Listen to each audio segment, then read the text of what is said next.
Yo soy Pablo Cueto y yo me dedico al teatro de títeres.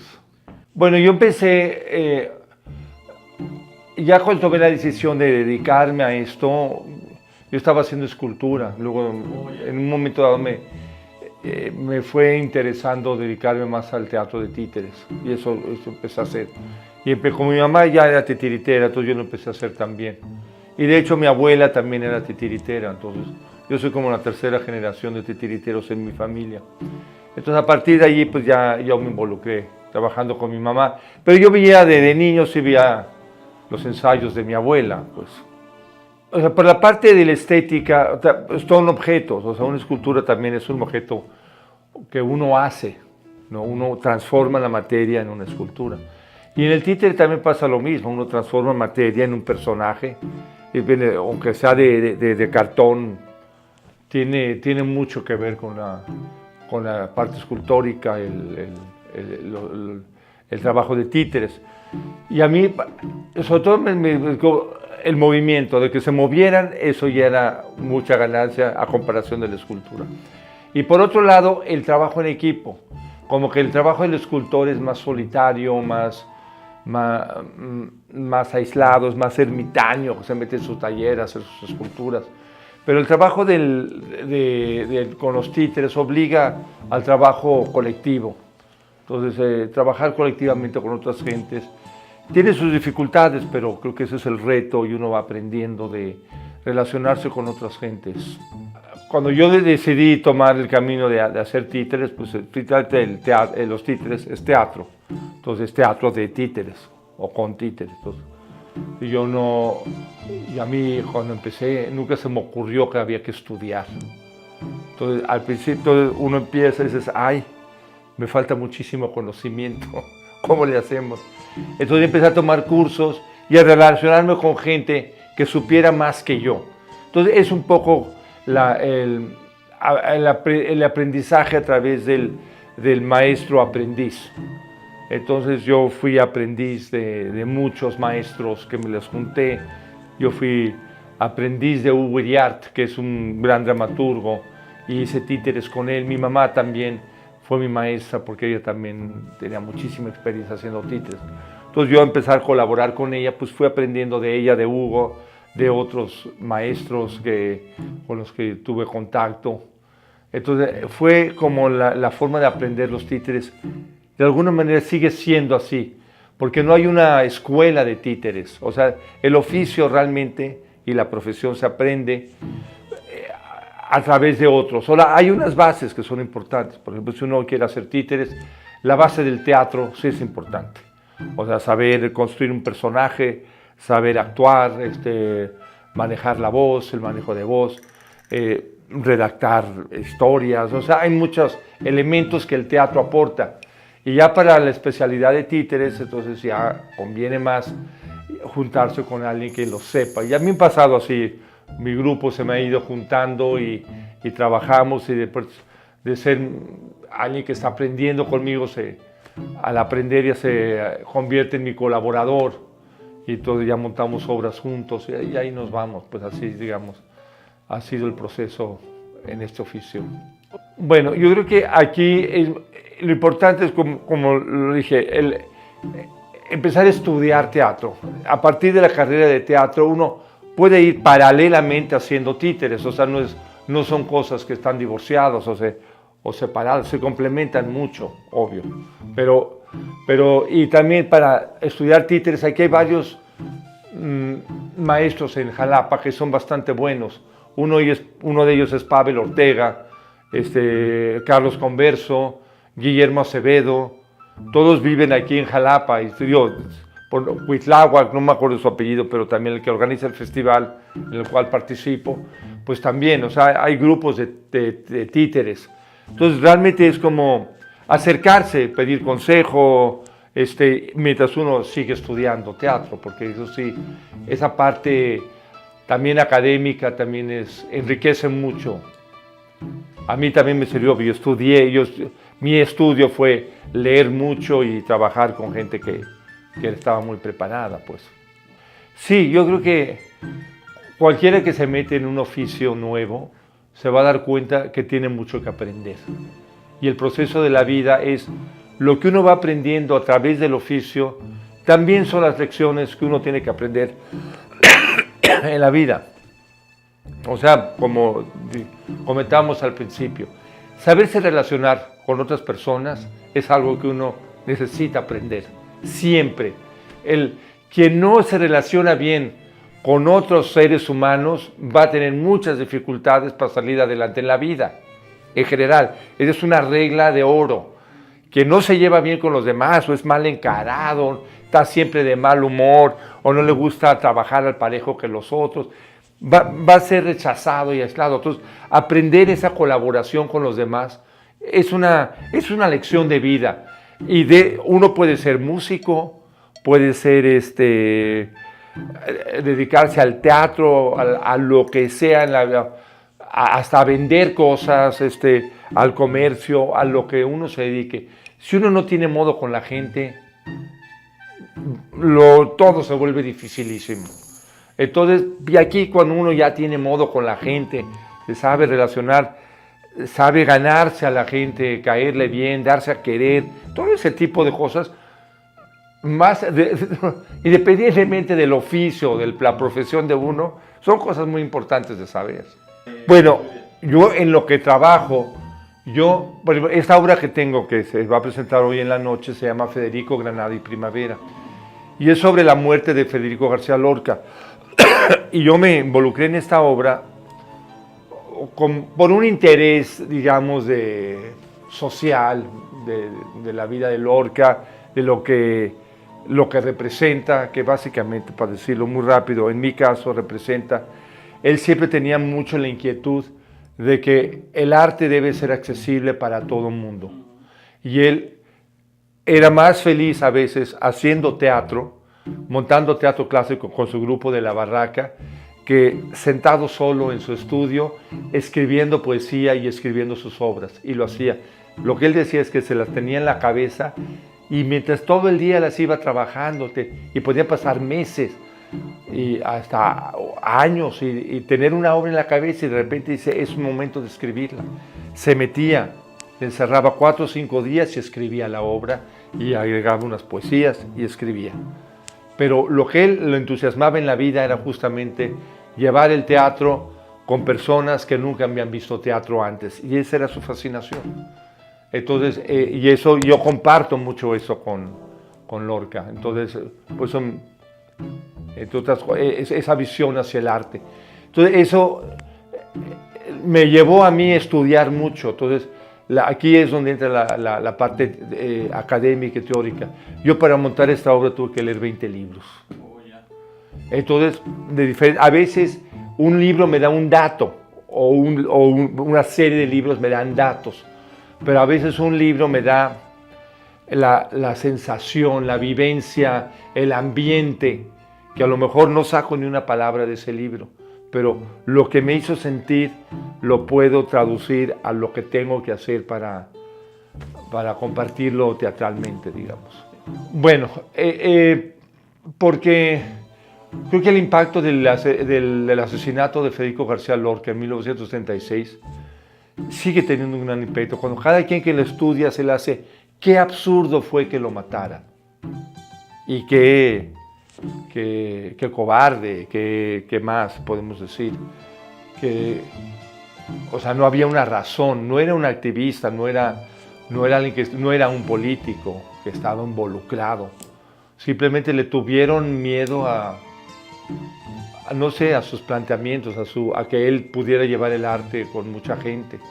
Entonces, esta parte pues es muy... es absurda. Entonces, todo el mundo que lo estudia o que ha sabido, se le hace muy impactante. Entonces, fue mi caso también, obvio. Entonces, dije, ¿cómo puedo homenajear a Federico García Lorca? Entonces, yo partí de una pieza de Silvestre Revueltas, que es homenaje a García Lorca, que la compuso cuando Silvestre Revueltas fue a unas actividades culturales durante la Guerra Civil Española. Él fue en el 37 y habían asesinado a Lorca, pero él hizo esta pieza, que es muy conocida de él, y la uso. Entonces dije, ¿cómo más quién más homenajeó a Lorca? Entonces hay un poema de Luis Cernuda, de Rafael Alberti, Antonio Machado, Miguel Hernández, Pablo Neruda y Nicolás Guillén. Entonces todos estos poetas, cuando murió Lorca, le dedicaron una poesía. Y estas son las poesías que yo recito en la obra, aparte de narrar los últimos días de su vida, cómo fue la persecución, cuando lo secuestraron, dónde lo tuvieron, a dónde se lo llevaron, más o menos dónde lo fusilaron, porque el cuerpo de Federico García Lorca sigue desaparecido. Y legalmente, técnicamente, como se maneja no es un crimen ya no me acuerdo el término legal, que quiere decir que expira, que ya no es vigente. Y la desaparición forzada nunca, siempre sigue siendo el cuerpo, aunque haya pasado mucho tiempo, sigue siendo un crimen permanente. Entonces, como no se ha encontrado el cuerpo, él técnicamente es desaparecido. Entonces esto mantiene vigente, aunque todos sus asesinos estén muertos, el crimen sigue vigente, porque no se juzgó, no se supo quién lo asesinó o quién lo mandó a asesinar. Y cuando se le preguntó, pues, una frase que digo en la obra, cuando se le preguntó al Franco que por qué lo asesinaron, él pues cínicamente dijo, en Granada ese escritor murió mezclado entre los revoltosos. Son los accidentes, son accidentes propios de la guerra. Entonces, es lo que, como él lo vio, ¿no? Yo creo que se sentían amenazados por alguna razón por Lorca, pero pero el crimen sigue vigente de alguna manera. Entonces, y además, la desaparición forzada en México, los presos políticos, sigue siendo un tema vigente. De hecho, tengo un par de obras en proceso, una trata de desaparición forzada y otra sobre presos políticos. Estoy haciendo la historia de los hermanos Flores Magón, entonces hablo de los presos de entonces y los actuales, que está relacionado con lo que estoy haciendo, que son los presos específicamente de los Xochitlán de Flores Magón en Oaxaca. Entonces, bueno, ahí está. Esta obra la estrené hace un año y yo salí de unas operaciones de hernia. Entonces ya cuando me recuperé monté esta obra y estaba invitado para ir a Cuba y la presenté en abril del año pasado en Cuba, en un festival también, títeres para adultos,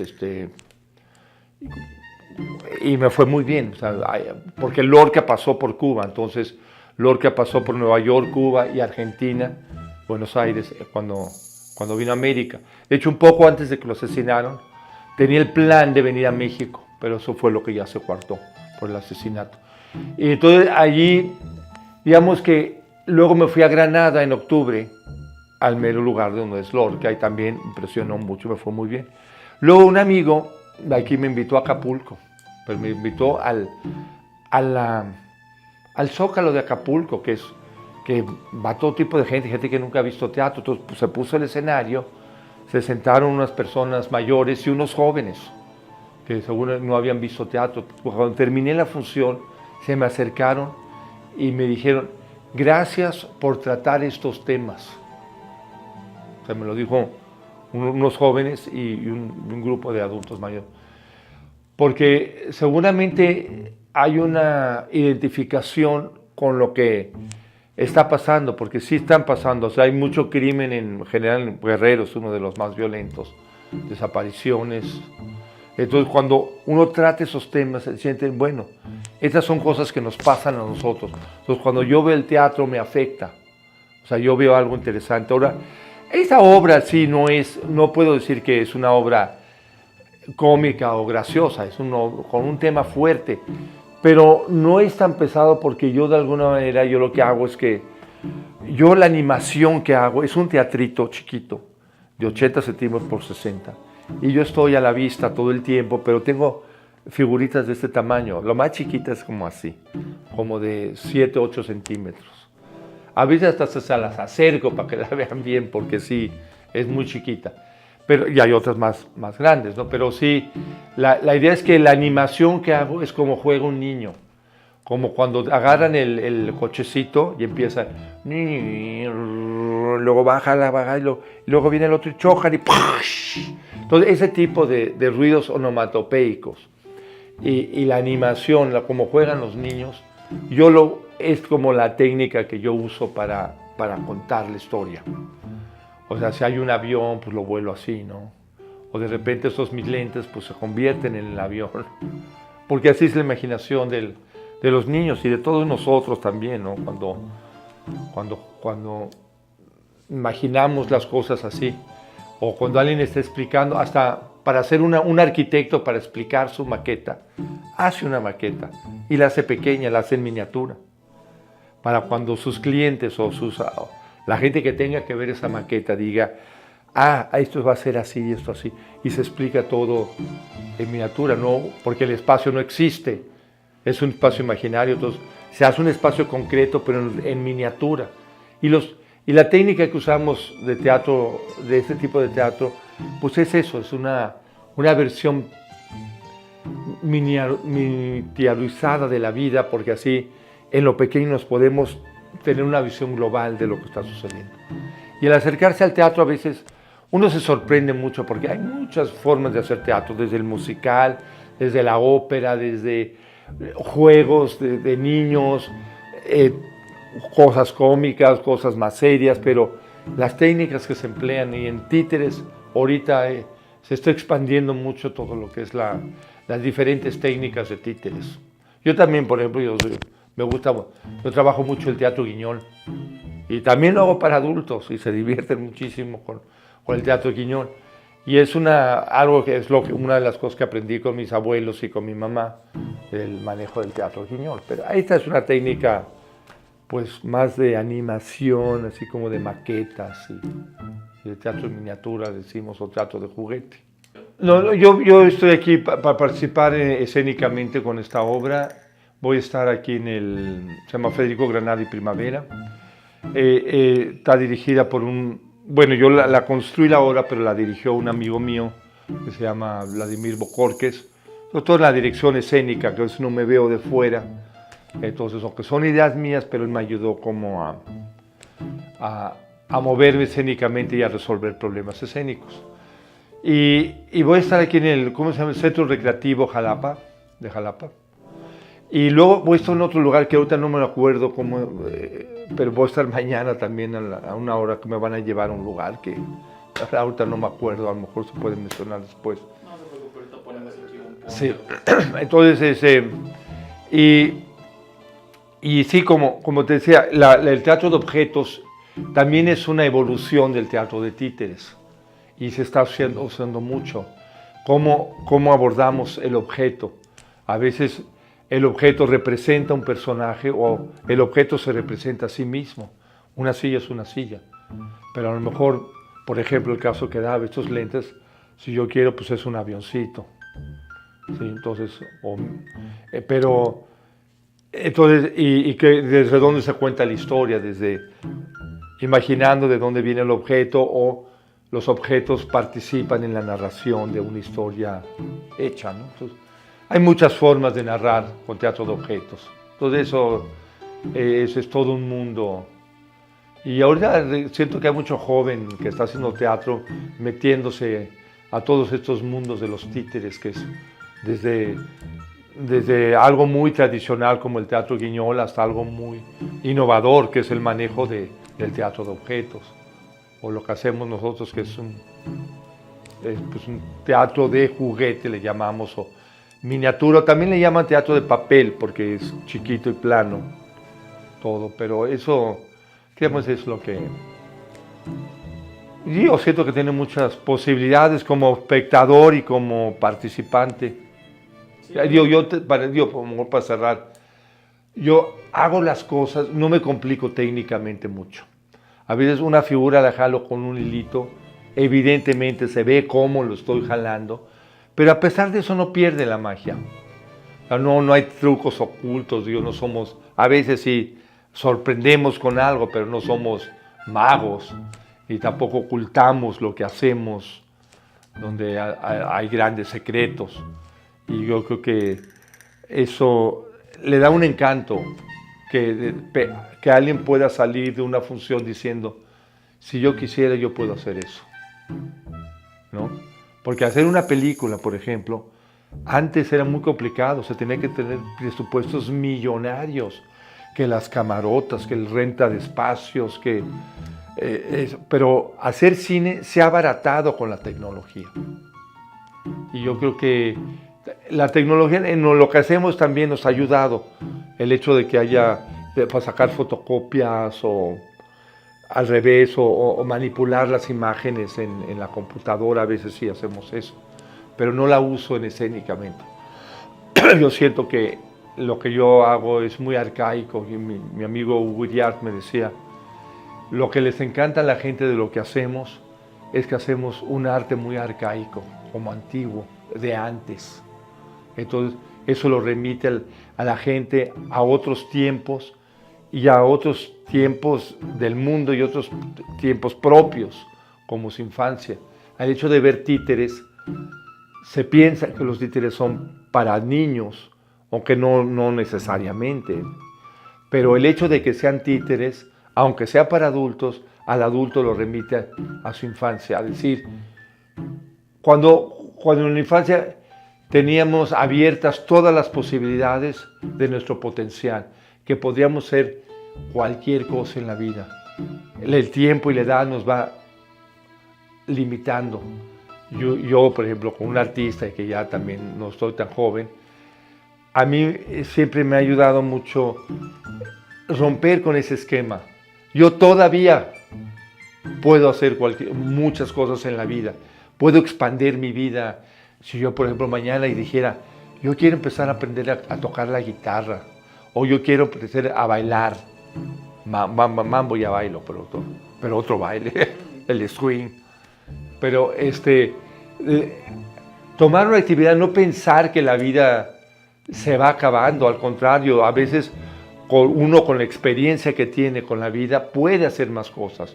Yo ese trabajo más joven no lo pude haber hecho, no tenía la experiencia, el conocimiento, y ahora yo puedo seguir como persona mayor, como viejo, seguir jugando, pero tengo además la ventaja de mucha experiencia, de conocimiento, pero no perder la idea de que podemos seguir jugando con la vida, y no nomás en el arte, desde hasta cómo vender algo de una manera diferente. ¿Cómo puedo decirle a la gente, lo que yo te quiero vender tiene este encanto? Porque muchas veces se dicen en círculos así de mercadotecnia, no estás vendiendo un producto, a lo mejor estás vendiendo una idea, una forma de vida, una forma de ser. Entonces, no siempre se vende nada más el producto. Y nosotros que hacemos arte, es eso, compartir de que nuestra forma de vida es vital. O sea, para mí, por hacer arte y con experiencia y tener la posibilidad, pues a mí me genera vitalidad. Ahí está.